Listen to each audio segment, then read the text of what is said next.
बदकिस्मती से जो हमारे यहाँ फैकल्टी स्टाफ है ना, तो हम ये खाली प्लाटों का और प्रॉपर्टी का शोएब साहब सिर्फ लोग स्टूडेंट या यंग लोग नहीं सोचते, इस वक्त बहुत सारे प्रोफेसर भी यही काम कर रहे हैं। वक्त सिर्फ हाजिरी लगाने आते हैं यूनिवर्सिटियों में और एक आध क्लास पढ़ाई और फिर जाके अपने प्लाट शलाट देखते हैं कौन सा प्लाट अच्छा है इस वक्त। जी अच्छा डॉक्टर मुख्तार, आप पॉलिसी मेकर भी रहे हैं, आप क्या समझते हैं कैसी कौन सी पॉलिसीज होनी चाहिए जिसकी बुनियाद पर हम जो इंटरनेशनली जो है मुकाबला कर सके, अपने जो यंगस्टर्स हैं उनको मोटिवेट कर सके, क्योंकि लाइफ स्किल्स तो उनमें नहीं आएंगी, एट्रीब्यूट्स में भी कमी देखी जाएगी, चाहे आप जितने बड़े। जी एक चीज समझने की जरूरत है हम सबको, गवर्नमेंट को भी और पॉलिसी मेकर को भी, कि हम दूसरे के मुंह सुर्ख देख के अपनी मुंह पे चपेड़े नहीं मार सकते, और हम कर वही रहे हैं कि लाल चेहरा उनका देख के अपने मुंह पे चपेड़े मार रहे हैं। हमें अपनी इंडिजिनस चीजों पे फोकस करना पड़ेगा, इन पे एतबार करना पड़ेगा। आप किसी मुल्क की हिस्ट्री देख लें, हमारे बुजुर्गों से गलती हुई है। मैं आज भी कहता हूं कि जब पाकिस्तान बना था तो इनको उर्दू अपनी वो राइज कर देना चाहिए था कि उर्दू में एजुकेशन होगी, क्योंकि जिस लैंग्वेज में, जिस जबान के अंदर आप ख्वाब देखते हैं उसी के अंदर आप उसकी ताबीर भी करते हैं। हम देखते पंजाबी उर्दू में ख्वाब हैं, लेकिन इंग्लिश में ट्रांसलेट करते हुए हमारे से मातर बेचारे फंस जाते हैं। एक तो ये गलती हम कर रहे हैं। दूसरा हमारी गलती ये है कि हम अपने लोगों पे बिलीव नहीं करते। हम कभी अमेरिका की कॉपी करना चाहते हैं, कभी चाइना बनना चाहते हैं, कभी हम जर्मनी बनना चाहते हैं। और मैं, सच्ची बात है, मैं मुखालिफ नहीं हूँ कि लोग बाहर से एक्सपेट्रिएट पाकिस्तानियों को लाते हैं, इधर बड़ी बड़ी अच्छी पोजीशनों पे देते हैं, जरूर वो हमारे भाई हैं, बहनें हैं, लेकिन ये बड़ी बदकिस्मती होगी है कि उसको न्यूयॉर्क में टैक्सी चलाता है ना, उसको हम ला के ना F-16 दे देते हैं जी। तो उसने बेड़ा गर्क करना है पाकिस्तान की चीजों का। हमारी एजुकेशन इंस्टीट्यूशन का सत्यानाश मार दिया इस पॉलिसी ने, कि आप बाहर से लोग लेके आते हैं, उनको पता नहीं है पॉलिसीज क्या है। हमें खुदारा दुनिया को कॉपी करने के बजाय अपने आप पे बिलीव करना सीखें, और हमारा होलिस्टिक अप्रोच के तहत पूरा एजुकेशन सिस्टम ओवरहाल करके इसको एक दूसरे से लिंक करें और नेक नीति से आगे आए, इसमें मेरिट रखें और कोई इसमें इंटरफेरेंस ना हो किसी चीज की। और गवर्नमेंट को सोचना पड़ेगा कि अगर पाकिस्तान की सेफ्टी चाहिए, आगे हम बढ़ना चाहते हैं, तो हमें 3-4 इमरजेंसी लगाने की जरूरत है। एक हेल्थ पे इमरजेंसी लगाइए प्लीज, इसमें कोविड ने हमें बिल्कुल ओपन कर दिया कि हमारे पास कुछ नहीं था। दूसरा, एजुकेशन पे इमरजेंसी लगाइए कि इस पे कोई कंप्रोमाइज नहीं होगा। तीसरा, फूड सिक्योरिटी पे इमरजेंसी लगाइए, और चौथा, नेशनल सिक्योरिटी पे। ये 4 चीजों पे कोई पॉलिटिक्स नहीं होनी चाहिए। खुदारा इस मुल्क को बचाएं मिलके सारे हम।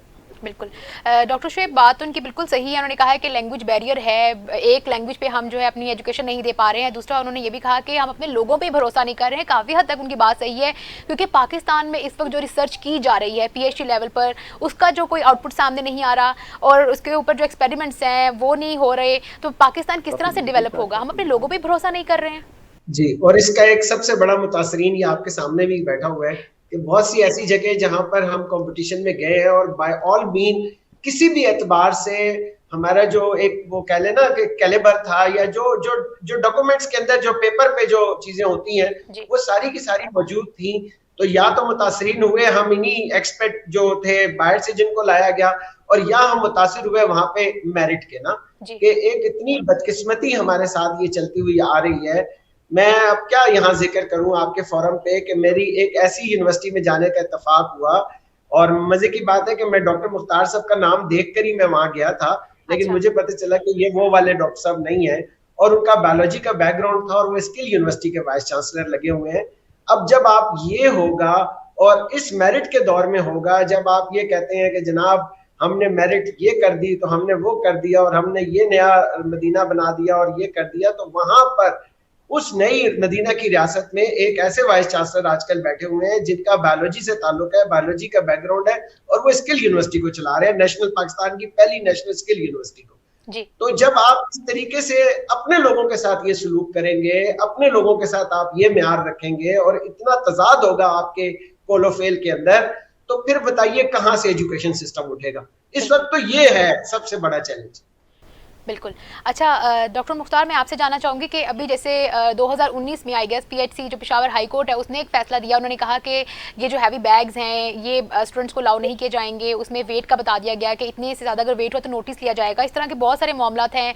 SNC है वो गवर्नमेंट ने जो है अनाउंस किया, स्टेट नैरेटिव बना के इसको एक्सेप्ट किया जाए, पूरे पाकिस्तान में राइज किया जाए। फिर उसके अलावा अगर आप देखते हैं और भी बहुत सारे मामला ऐसे हैं जिसको एक्सेप्ट ही नहीं किया जाता है, तो आप कहाँ से चेंजिंग्स लाएंगे? क्योंकि स्टेट कुछ और कहती है, फिर आपके प्रोविंस है वो अपनी राय देते हैं, तो हम कहाँ तब्दीली ला सकते हैं? ऑनलाइन एजुकेशन की बात करते हैं तो ऑनलाइन एजुकेशन को लेके भी हम इतना सक्सेसफुल नहीं हैं। क्या कर सकते हैं, क्या पॉलिसी एक बना सकते हैं जहाँ पर पूरा पाकिस्तान एक पॉइंट पर आके बात करे? एक तो खुदा के लिए जो सिस्टम चल रहा है ना, उसको चलने दें जी। ये किसने कहा कि फर्द से एक तब्दीली आपने तब्दीली करनी, ठीक है।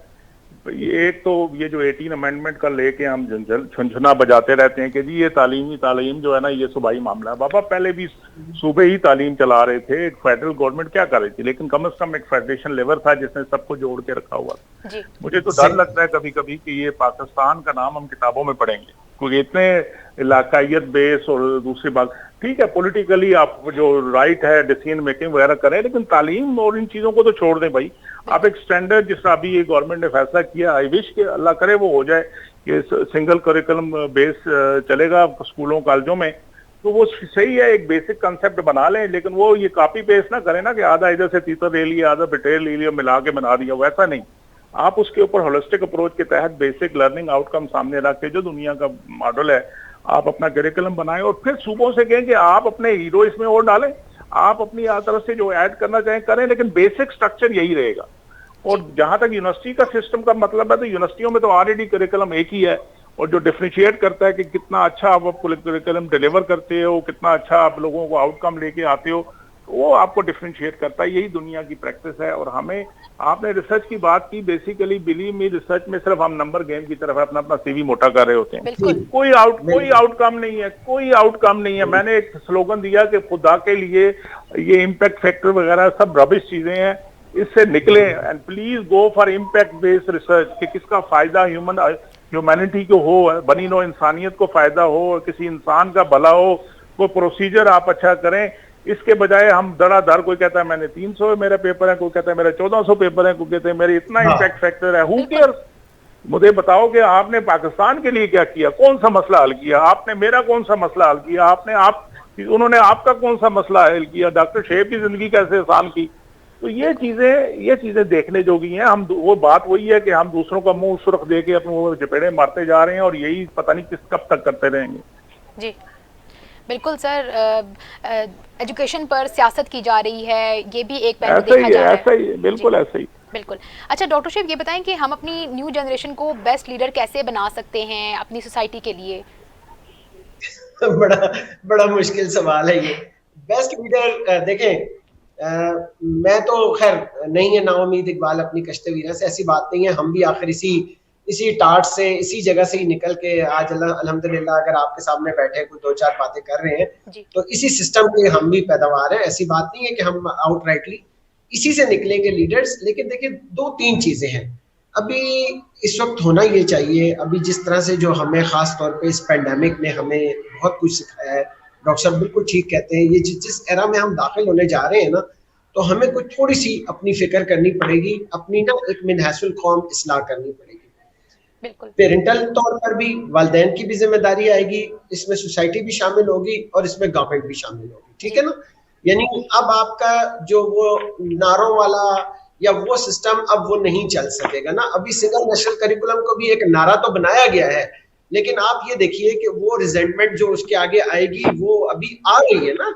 देखिए ना, बहुत बड़ी हमारे यहाँ तो एजुकेशन दुकानदारी है ना बेसिकली। तो आप अगर सिंगल नेशनल करिकुलम पे जाते हैं तो फिर कोई बंदा अपने बच्चे को फ्रबेल्स में क्यों दाखिल करेगा, या वो फिर वो जाके रूट्स में क्यों पढ़ाएगा, या वो एसएलएस में क्यों पढ़ाएगा, या वो ग्रामर में क्यों पढ़ाएगा? क्योंकि जब उसको एक सिंगल नेशनल करिकुलम मिल रहा है तो सबसे ज्यादा ट्रेंड स्टाफ जो होता है वो तो गवर्नमेंट स्कूलों में होता है। देखिए ये बड़ी एक तल्ख हकीकत है जो हमें समझनी पड़ेगी कि सबसे ज्यादा क्वालिफाइड स्टाफ तो गवर्नमेंट स्कूल का होता है। अगर आप अपने पास आपकी वो टेक्निकल एजुकेशन आपके पास नहीं है, आपका बीएड नहीं है, एमएड नहीं है, तो आप तो गवर्नमेंट के टीचर ही नहीं बन सकते। जबकि प्राइवेट स्कूल्स में तो ट्रेनिंग की जरूरत नहीं होती, तो उन्होंने अपने ट्रेनिंग के मॉड्यूल्स बनाए होते हैं। तो लिहाजा होगा ये कि अगर आप सिंगल नेशनल करिकुलम पे जाते हैं तो फिर आप अपने स्ट्रक्चर को इतना मजबूत करें, इंटरनल स्ट्रक्चर को आप इतना मजबूत करें, अपने गवर्नमेंट स्कूल्स को इनकरेज करें, उनको आगे लाएं, उनको वो तमाम तरह की फैसिलिटीज दें, ताकि मैं अपने बच्चे को, कोई भी शख्स अपने बच्चे को वहां पे पढ़ाने में फख्र महसूस करे। और जितना चीजों को आप सिंपल करेंगे ना, अब वो कॉम्प्लिकेटेड दौर चला गया, अब देखें ना, सुपर स्पेशलाइजेशन का दौर है, जिसको अपनी फील्ड चूज करनी है वो जाए अपनी फील्ड में काम करे, लेकिन बेसिक लेवल पे चीजों को सिंपल करें, आसान करें, लोगों के लिए लोगों को फैसिलिटेट करें, उनको इंकरेज करें। और एजुकेशन पर खास तौर पे मैं गुजारिश करूं, यहाँ पर हायर एजुकेशन में भीड़ चाल नहीं होनी चाहिए। हमारे यहाँ, मैं एक दफा ऑफिस में मैं बैठा हुआ था, एक बच्चे के, मैं हेड ऑफ डिपार्टमेंट था, तो एक बच्चे के पेरेंट्स आ गए, उनको मैंने बुलाया, वो 3-4 सेमेस्टर से परफॉर्म नहीं कर रहा था। मैंने कहा इसको आप ले जाए, इसको कोई काम शाम करवाएं, ये बच्चा स्टडी मटेरियल नहीं है, इसके अंदर बड़ी नॉलेज है और ये बड़ा टेक्निकल हैंड है। तो उसके वालिद ना मेरे सामने बैठे बैठे एकदम भड़क उठे, कहते हैं मैं अपने बच्चे को ना पढ़ाऊं, मेरे भाई के बच्चे पढ़ रहे हैं, मेरी बहन के बच्चे पढ़ रहे हैं, आप पढ़े लिखे हो क्या, आप कह रहे हैं मैं अपने बच्चे को ना पढ़ाऊं। तो ये है बेसिकली हमारा माइंडसेट। जब ये माइंडसेट होगा तो फिर लीडर नहीं पैदा होंगे। होना ये चाहिए कि आपके बच्चे की जो सलाहियतें हैं, आपके बच्चे को देखें, आप उसको, और अब तो इन्फॉर्मेशन एज का बच्चा है, उसको हमसे ज्यादा पता होता है। मेरी बेटी कहती होती थी पापा जी आपने ओ लेवल नहीं किया, ए लेवल नहीं किया, इसलिए आपको ए लेवल के बारे में कुछ नहीं पता। तो मैं उसके सामने चुप हो जाया करता था कि वाकई मैंने ए लेवल नहीं किया। तो लीडरशिप आप बच्चों में कहाँ से आएगी? आपके बच्चे को आप उसको फैसिलिटेट करें, आप उसके लिए एक फैसिलिटेटर बने। अब अथॉरिटेटिव जो माइंडसेट है ना, चाहे वो हुकूमती सतह पर हो, अब तो रिकंसिलिएशन का दौर है, आप बैठे बात करें। जब आप एक दूसरे के दरवाजे बंद कर देंगे, वो शायर ने कहा था कुछ खफा खफा से तुम रहे, कुछ खफा खफा से हम, इसी कशमकश में टूट गया रिश्ता चाहत का। हम मिनासुल कौम एक दूसरे से नाराज है, मतलब हम सब एक दूसरे से नाराज हैं। हम में से कोई किसी के साथ किसी मौजू पे बात ही नहीं करना चाहता सिवाय आपके चैनल्स के, और आपके चैनल्स के ऊपर भी जो 2 लोग बैठे होते हैं वो भी एक दूसरे से नाराज है। ये तो मेरी खुशकिस्मती है कि मेरे सामने मेरे मुर्शिद डॉक्टर मुख्तार बैठे हुए, तो भाई हो सकता है कोई और होता तो मैं उससे नाराज ही हो जाना था। तो ये हमें नाराजगी खत्म करके हमें मिल के बैठना पड़ेगा, ताकि इस कौम को हमने बिल्ड करना है। ये हमारी मुस्तकबिल है, ये हमारा, और ये पाकिस्तान कायद आज़म मोहम्मद अली जिन्ना रहमतुल्लाह ने फरमाया था कि ये क़यामत तक के लिए इंशाल्लाह इसको हमने लेके। देखिए ना, जल्दी से यहाँ पे एक आपको जुमला कहूँ, देखिए हमारी ना आजकल अब ये हमारा वर्ल्ड कप हो रहा है, क्रिकेट अगर हमें जोड़ सकता है तो क्या हमें बाकी चीजें नहीं जोड़ सकती? जिस दिन हमारा मैच होता है हम सारे ग्रीन होते हैं, मैं तो ये ड्रीम करता हूँ बाय गॉड, और उस दिन मैं ये दुआ किया करता हूँ कि परवरदिगार, जिस तरह हम इस क्रिकेट के लिए सारे यकजा हो जाते हैं, उस दिन कोई बलोची कुछ नहीं सोच रहा होता, कोई पठान कोई कुछ नहीं सोच रहा होता, कोई सिंधी कुछ नहीं सोच रहा होता, कोई महाजिर कुछ नहीं सोच रहा, सब पाकिस्तान जिंदाबाद, पाकिस्तान जिंदाबाद और पाकिस्तान जिंदाबाद। तो अगर हमें क्रिकेट यूनाइट कर सकता है तो क्या हम बाकी चीजों पे नहीं यूनाइट हो सकते? मिल बैठने की जरूरत है, बात करने की जरूरत है, तब लीडरशिप प्रोड्यूस होगी। बिल्कुल सही कहा, बिल्कुल सही। अच्छा डॉक्टर मुख्तार, मैं आपसे जानना चाहूँगी, हम अभी प्रोग्राम में बैठ के बात कर रहे हैं कि हमारा एजुकेशन सिस्टम ऐसा है, हमें क्या क्या अमेंडमेंट्स करने की ज़रूरत है, लेकिन एक जानिब हमने ये भी देखा है कि इंटर का रिजल्ट आया तो उसने तो हमें हैरान ही कर दिया। 1100 में से कुछ स्टूडेंट ने तो बिल्कुल पूरे मार्क्स ही ले लिए, 90% से कम तो बहुत कम स्टूडेंट्स थे जिनके मार्क्स आए थे। तो क्या हमारा ऑनलाइन एजुकेशन सिस्टम इतना बेहतरीन निकला है? आप ये कहते हो, एक बोर्ड ने तो 1100 में से 1168 नंबर भी दिए हैं। देखें सर, ठीक है, तो आपको आप समझ आ गई होगी ना कि हमारी उस वक्त बच्चे क्यों स्ट्राइक कर रहे थे कि हमने ऑनलाइन एग्जाम देना है, इन क्लास नहीं देना। जी बिल्कुल, ठीक है ना। तो जब हम इस तरफ शॉर्टकट वो देखते हैं, हम बड़े शॉर्टकट मारते हैं, वो देखते हैं कि हमारी जो लीडर शॉर्टकट मारते हैं, वो देखते हैं बड़े बड़े बिजनेस शॉर्टकट मारते हैं, तो वो कहते हैं पागल है, कौन पढ़ेगा, पढ़ने की जरूरत क्या है, बस पीस ऑफ पेपर लो। और दुनिया भी पीस ऑफ पेपर देखती है, वो देखती है कितने मार्क्स हैं, वो ये तो नहीं देखती कि आपके अंदर स्किल सेट क्या है। तो हमने तो बड़े-बड़े इश्तिहारात भी लगाए हुए हैं, आप जहाँ से गुजरते हैं पता चलता है कि इतने ज्यादा स्टूडेंट्स हैं जिन्होंने 1100 मार्क्स लिए हैं और 90% से ज्यादा उनकी परसेंटेज है। बिजनेस नहीं समझते सर आप? तो इसमें वो कहता है ना, खुद भी शर्मसार और मुझे भी शर्मिंदा कर। तो बात यह है कि तो ये तो शर्म की बात है, 1100 में से 1100 मार्क्स आ नहीं सकते किसी भी हालत, अनलेस के वो सारा मैथ्स का ही हो और मल्टीपल चॉइस क्वेश्चन हो। ठीक है ना। तो जब 7, 8, 9 सब्जेक्ट हैं आपके सब्जेक्ट में, आपके उस डिग्री को सर्टिफिकेट प्रोग्राम में, मैट्रिक हो, FSC हो, व्हाटएवर दैट इशू वाज, लेकिन मसला ये है ना कि हमें हमारी वो बताती है कि हम किस तरह मुल्क को लेके जा रहे हैं। एक दूसरे के साथ मुकाबला है कि मेरे स्टूडेंट के मार्क्स ज्यादा आ गए, ये नहीं है कि मेरा स्टूडेंट की डिलीवरी ज्यादा अच्छी है या मेरी, क्योंकि देखें कोई भी तालीमी इदारा है जो है ना, उसकी पहचान क्या होती है, उसकी स्टूडेंट, उसकी फैकल्टी। लेकिन जैसा डॉक्टर साहब ने कहा कि सेठ अपनी जो चुराहट मांगते हैं, वो अपने टीवी चैनल भी होते हैं उनके, वो मशहूरियां अपनी करते हैं, उनको ना किसी पता नहीं होता कि उस यूनिवर्सिटी में कौन सी फैकल्टी है या उस इदारे में कौन सी फैकल्टी है। तो बेसिकली ये बहुत सारी चीजें हैं। हमने भी जब अपना वक्त था कोशिश की कुछ चीजों को ठीक करने में, लेकिन कुछ हद तक कामयाब भी रहे। फिर ये होता है कि लोग गिराते हैं तो पॉलिसियां चेंज हो जाती हैं, फिर क्योंकि हम में से हर बंदा कहता है पहले सारे गलत थे, अब मैं यहाँ पे चांद तोड़ के लेके आऊंगा। डॉक्टर मुख्तार, ये भी तो देखा जाता है ना कि जब भी कोई जॉब के लिए हम ख्वाहिशमंद होते हैं, हम ये नहीं देखते हैं कि हमने वहाँ पर जाके करना क्या है, वहाँ पे सर्विसेज क्या देनी है। हम पहले ये क्वेश्चन माइंड में सोचते हैं उधर जॉब हो जाए तो हमारी ये पे होगी, शायद हमारी जिंदगी आसान हो जाएगी। आजकल जॉब तो हम सिर्फ वजीफे के लिए करते हैं, बाकी काम और साथ करते होते हैं जी, ठीक है ना। तो वो जॉब की जरूरत भी नहीं है। मैं समझता हूँ कि ना हमारी गवर्नमेंट के पास इतने रिसोर्सेज हैं या इतने प्रोजेक्ट हैं कि हम इतनी यूथ जो हमारी आयु पैदा हो चुकी है, बल्कि नेक्स्ट 20 ईयर की जो जॉब मार्केट में लोग एंटर होंगे वो ऑलरेडी पैदा हो चुके हैं। तो उनके लिए जॉब नहीं है। हमें ये सोचना है कि उनको जॉब सिखाना भी यही है कि आपने जॉब क्रिएट करनी है, आपने एंटरप्रेन्योर बनना है। ये छोड़े नौकरियां, ये जो आप जो पेंशन की तरफ जाते थे, अब वो पेंशन वाला कंसेप्ट भी खत्म होने वाला है। बिल्कुल। तो हमें मार्केट के साथ चलना पड़ेगा, इदारों को चलना पड़ेगा। ये हल्का सा बबल है जो क्रिएट हुआ है पाकिस्तान में, क्योंकि हमारे यहाँ चीजें जरा लेट पहुंचती हैं, क्योंकि पाकिस्तान में पॉपुलेशन का बहुत ज्यादा प्रेशर है। इसलिए ये इस तरह के जो फसली बटेरे हैं ना, या जिनको कहते हैं आरती लोग, वो थोड़ी वक्ती तौर पर कामयाब हो जाते हैं। देखें, वक्त आने दें, ये सारे गायब हो जाएंगे अनलेस के दे विल डिलीवर। जी, ठीक। डॉक्टर शुएब, स्टेट नैरेटिव था कि जो मैट्रिक स्टूडेंट्स हैं उनकी प्रमोशन पॉलिसी निकाली गई, जिसमें उन्हें कहा गया था कि सबको पास कर दिया जाएगा, ये स्टेट नैरेटिव था।